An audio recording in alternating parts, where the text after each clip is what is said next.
Харин мэд үзэгчтэй Монголын ерөн сурвалжлах сэтгүүлчдийн нийгэмлэгээс нөхцөл байдлын учир шалтгааныг нь олж дүгнэх эрхийг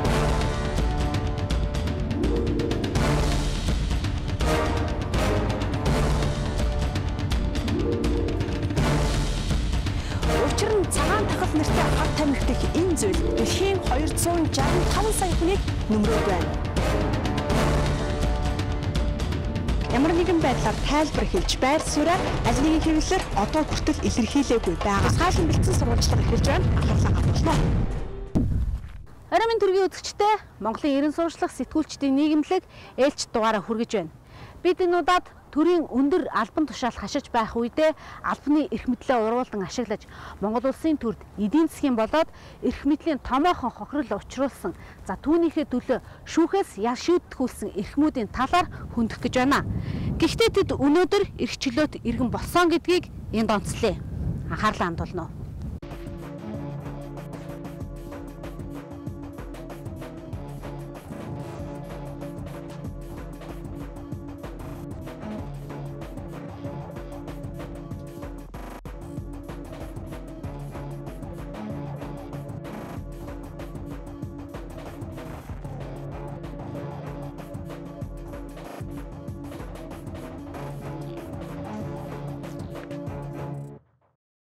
Нэвтрүүлгийн гол баатрууд бол улсын мөнгө хэмжээгээр идэж уусан, түүгээр казинодсон, зүй бусаар ашигласан, төрийн нууц задруулсан, ажилтнаа хууль бусаар тагнасан эрхмүүд байгаамаа. Гэхдээ тэдний хийсэн хэрэгт шүүхээс жирийн иргэдтэй харьцуулахад хэд дахин бага ял оноос байдаг. Мөн тэдний ихэнх нь эдлэх ёстой ялаач бүрэн эдлэлгүй судлагдсан байх жишээтэй. Үүнээс гадна мөрдөн байцаалтын шатанд тэдний бүгдийнх нь өвчин хууч хөдөлж цагдан хорих арга хэмжээнээс мултрахгүй л өнөө маргаашгүй үхэх гэж байна хэмээгдэж байсан юм а.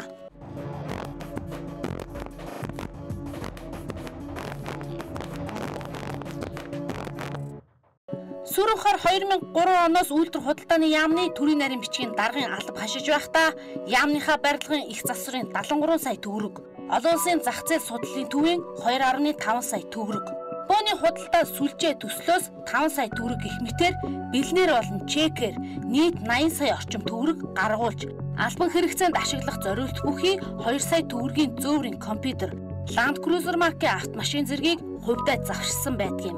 Тэрээр энэ хэргийг үйлснийхээ дараа буюу 2007 онд Бүгд найрамдах Хятад ард улсын Бээжингийн нис хонгоцны буудлаар дамжин Европын холбооны улс руу орхон зайлсан юм а. Харин Интерполоор ерөн сурвалжилж байсан түүнийг 2010 онд Австралийн цагдаа нар манаталж шилжүүлэн өгсөн. Ийхүү түүний үйлцэн хэрэгт 2010 онд 3 шатны шүүхээс эрүүгийн хуулийн 153 заасан үндслээр 7 жилийн хорих ял оноож 3 жилийг нь өршөөлт хамруулад 4 жилийг нь бээр идлүүлэх шийдвэр гаргасан юм а. Ийхүү шүүхийн шийдвэрээр хорих 405 дугаар ангид ял эдлэж байсан сүрэнхор хүмүүжиж байх хугацаанд ажил үүргээ сайн гүйцэтгэсэн мөн сахилга баттай байсан гэх үндслүүдээр хугацаанаас өмнө буюу 2012 оны 7 дугаар сард магадлангаар судлагдсан байдгийн. Харин түүний улсад учруулсан 93 сая төгрөгийн хохирлыг шүүх ийхүү шийдвэрлэж шийдвэр гүйцэтгэлийн ажиллагаа дууссан гэдгийг албаны хүн хэлж байна. Шүүхийн шийдвэрээр бол бусад учруулсан хохирлын асуудал манад ирээгүй. Зөвхөн 1 сая төгрөгийн эд хөрөнгө хураах нэмэгдэл ялна гэсэн энэгээ бол төлөөр барагдуулсан байх гэдэг. 10 оны шийдвэр гэдэг юм уу. Тэгээд тэр нь болохоор эд хөрөнгө хураах нэмэгдэл ял байхгүй да. Тийм тэр сая төгрөгөө барагдуулсан. Улсын мөнгө идэд басчгүй оргон зайлж 3 жил гадуур тэнсэн энэ бүхнийхээ төлөөсөнд 2 жил торны ард суусан болоод эрх чөлөөгөө эдэлж байгаа энэ хүн одоо Баянгол дүүрэгт амьдардаг гэх. Мөн тэрээр ямар нэг ажил хөдөлмөр эрхлээгүй бөгөөд хүүхдээ харан гэртээ суугаа гэдэг юм билээ.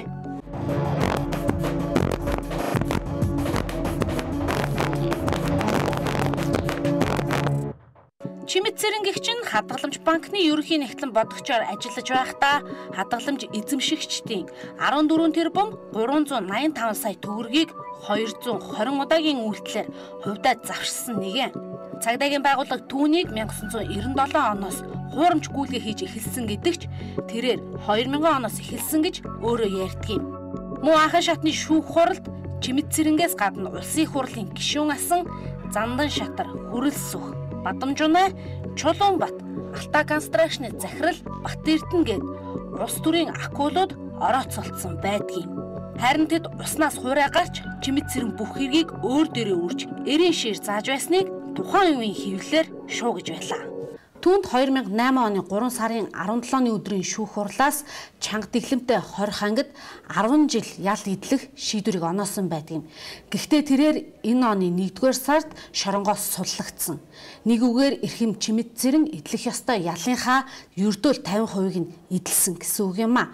Мөн тэрээр Монгол улсын төрд учруулсан 14 тэрбум төгрөгийнхаа хохирлыг өнөөдрийг хүртэл төлж барагдуулаагүй байгаа юм. Чимэд Цэрэнгийн хувьд манай дээр 14 тэрбум 200 сая төгрөгийн төлбөртэй бусдад учруулсан. Тэр нь болохоор төрийн өмчийн хороонд 13 тэрбум 500 сая, хадгаламж банкнд 700 сая. За эндээс хадгаламж банкны 700 саяас 200 сая нь бол барагдсан. Тэр хүний одоо хөдлөх болон үйл хөдлөх хөрөнгө эднээсээр нь бол барагдсан байж байгаа. Мөн Чимэд Цэрэн дээр болохоор 10 сая төгрөгийн эд хөрөнгө хураах нэмэгдэл ялтай. Энэ ялаа бол бүрэн биелүүлсэн байгаа. Барагдаагүй. Тэгээ манайх шийдвэр гүйцэтгэлийн ажиллагаа явуулж байна. Бүх шинжилсэн лавлагааг нь авсан. Түнчлэн одоо түүхэн лавлагаанууд нугдмал эд хөрөнгийг нь илрүүлэх, за дээр нь хил гарах, эрхийг нь хязгаарлах гэх мэт ийм шийдвэр гүйцэтгэлийн ажиллагаануудаа хуулийн дагуу явагдаж байгаа байна. Цэрэнгийн хувьд одоо яг суллагдсанаас хойш хичнээн хэмжээний хөл барагдуулсан. Энэ сарын ямар одоо ерөөсөө хохирлын болохоор 200 сая төгрөгийн л хохирол барагдуулсан гэж бид түрүүлсэн шүү дээ. Энэ нь бол тэр хадгаламж банкны барьцаанд байсан түүний нэр дээр юм уу байсан тэр хөдлөх болон үйл хөдлөх хөрөнгөөр л барагдуулсан. Тэр төлбөрийн хугацаа төлбөр заасан болохоос биш яг ийм тийм шинжилгээ явуулсан байна. Татвар төлөгчдийн мөнгөөр казино тоглож жаргачаад идэх ёстой ялаач бүрэн идэлгүй. Өршөөлийн хууль сахлах баттай байсан гэх үндслүүдээр хугацаанаас өмнө суллагдсан энэ эрхэм өнөөдөр жаргаж яваа сурагтай. Монгол улсын төрөөр 14 тэрбум төгрөгөө төлүүлж чадсан сүүхэттэй Чимэд Цэрэнгийгч суллагдсанаас хойш бүгд найрамдах Солонгос улсад хуучин гал хамаад болох улсын хурлын гишүүн асан нөхдүүдтэйгээ уулзсан гэх мэтээр зарим нэг хэвлэлээр цацагдж байсан. Гэтэл саяхан буюу энэ сарын 2-ны өдөр Улаанбаатар сүүлийн нислэгийн онгоцоор мань нөхөр явж байсныг түүний сайн танил хоёр нүдээрээ харж бүр хэсэг хугацаанд ярилцаад өнгөрсөн гэх.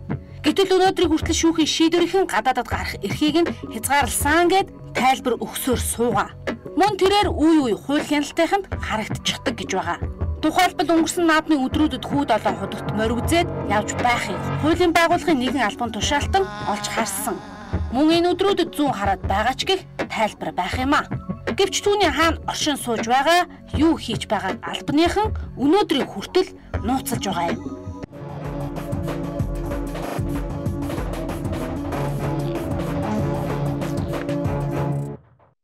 Төрд учруулсан 14 тэрбум төгрөгийн хохирлынхоо ердөө 200 саяг багдуулсан гэх Чимэд Цэрэн зүүн хараагийн чанга дэглэмтэй 20 ангид хоригдож байхдаа тус ангид 1 тэрбум төгрөгийн хандив өгсөн гэгддэг. Энэ нь түүнд шоронгийн нөхцлөө сайжруулах, хугацаанаас өмнө суллагдахад ихээхэн тус төхөн босно ч гэж яригддаг юм. Ийм мундаг хаяглагтай хөрөнгөтэй ялтан яагаад улсад төлөх ёстой өрөө өнөөдөр хүртэл барагдуулахгүй байгааг шүүхийн шийдвэр гүйцэтгэхийн байтугай бурхан ч мэдэхгүй байх шиг. Чимэд Цэрэн банкнаас хуссан бүх мөнгөө казино тоглоод алдсан гэдэг нь юу л бол гэх хүн цөөнгөө байдгийн билээ. Мөн тэрээр улс намайг ингээд мартсан дээр гэж хээвнэг яриад явдаг гэсэн.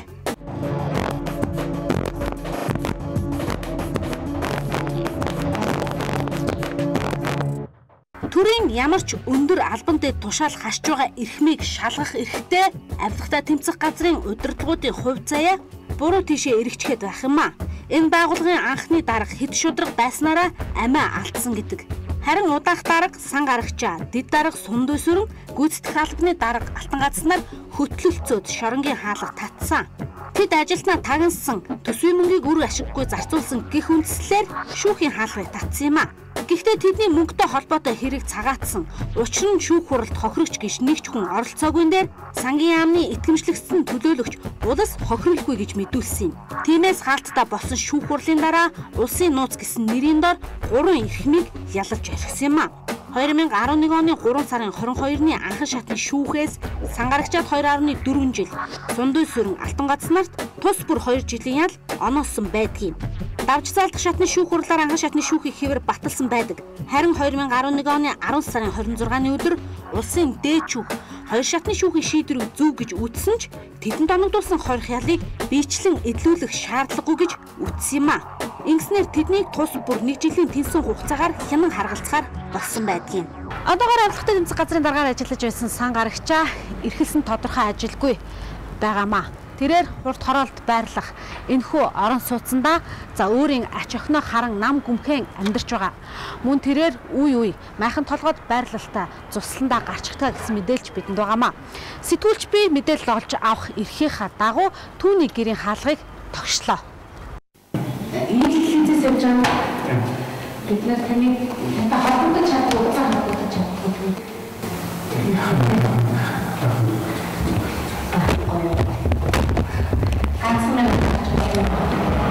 Харин дэд дарга сундуу сүрэн бас л нам гүн байгаа. Бидний олж авсан мэдээлэлээр тэрээр мөн л ямар нэгэн ажил эрхлээгүй гэр зур байгаа гэх. Тэгвэл гүйцэтгэх албаны дарга Алтан гадас Монгол улсад байхгүй хөлийн дэс гараад явчихсан гэдэж байгаамаа.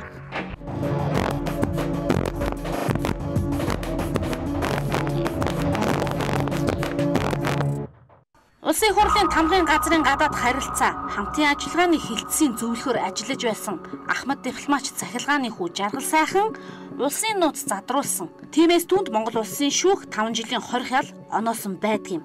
Гэхдээ энэ нөхөр бас л ялаа хугацаанд эдлээгүй. Айлын эрхжаал эцгийнхээ хүчээр том албан тушаалд очин хэрэг өдөөж орхисон гэж учир мэд томчууд ярилцдаг.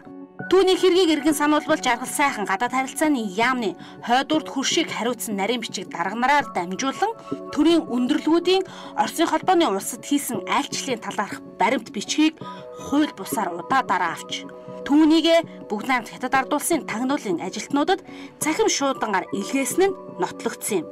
Уг нь 2011 онд анхан болон дунд шатны шүүхээс Жаргал сайханд эрүүгийн хуулийн тусгай ангийн 79-ийн 1-р зөвлөлтийн дагуу улсын нууц задруулсан эх орноосоо уралсан гадаадын тагнуулын байгууллагад мэдээлэл өгсөн хэмээн чангадэглэмтэй хорих ангид 17 жилийн хорих ял эдлүүлэхээр болсон юм. Харин 2011 оны 1-р сарын 5-нд улсын дээд шүүхийн хяналт шүүх ахан болон давж заалдах шатны шүүхийн шийдвэрт өөрчлөлт оруулсан. Ингэхдээ Жаргал сайхныг төрийн нууц задруулсан гэмт хэрэг үйлснэ нь эх орноосоо урвсан шинжгүй гэж үзэж эрүүгийн хуулийн 87 дугаар зүйлд зааснаар 5 жилийн хорих ял эдлүүлэхээр шийдвэрлсэн юм а.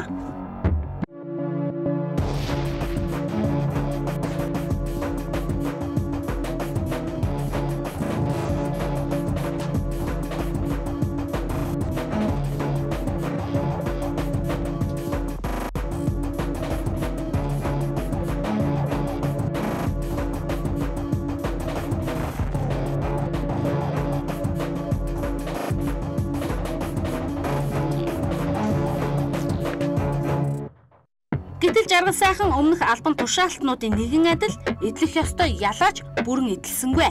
Тэрээр ердөө 1 жил 5 сарыг шүүхийн шийдвэр гүйцэтгэхийн харьяа 409-р анги буюу тоосхны хоригт суужээ.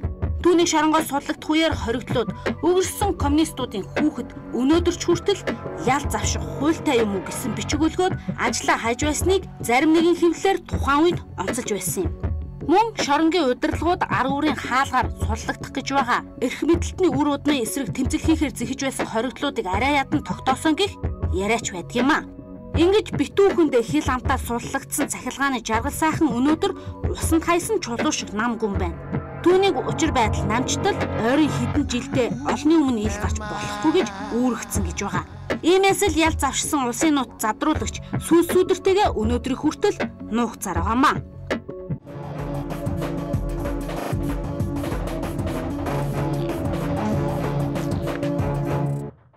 Энэ бүхний эцэс цагаан захтнуудад шүүхээс оноосон шийтгэл тэдний эдэлсэн ял энгийн ардыг бодвол хэд дахин бага байгааг шууд хэлчихэд буруутахгүй баха.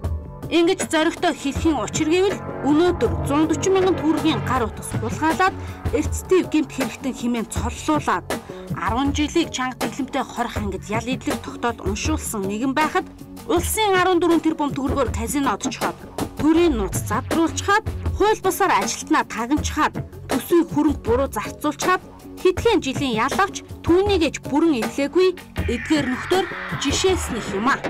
Монгол улсын хуулийг давж гიშгэн төрөөс олгосон эрх мэдлээ уруулан ашигласан мөн ард түмний өгсөн хайр хүндэтгэлийг дааж чадалгүй Монгол улсын хуулийг зөрчсөн эрхмүүдийн амьдралд Монголын эрен сурчлах сэтгүүлчдийн нийгэмлэг нэвтрхийг орлоо. Анхаарлаа хандуулсан үзэгч танд баярлалаа. Арай мэнд үзэгчтэй Монголын эрен сурчлах сэтгүүлчдийн нийгэмлэгээс нөхцөл байдлын учир шалтгааныг нь олж дүгнэх эрхийг